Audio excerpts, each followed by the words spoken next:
Experimentando o prato típico daqui, que é o gyros, acho que é assim que fala, né, amor? Vem num pratão, o grego tá comendo de garfo e faca, e tem a opção de, tipo, ser um sanduíchezinho assim, e a gente pediu em prato.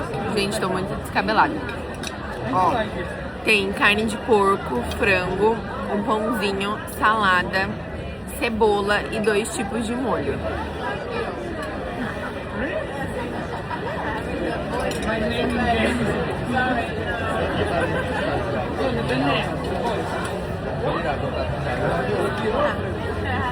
Muito bom.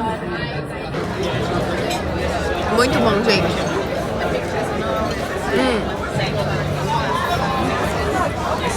É um wrap. É um wrap com pão fofinho.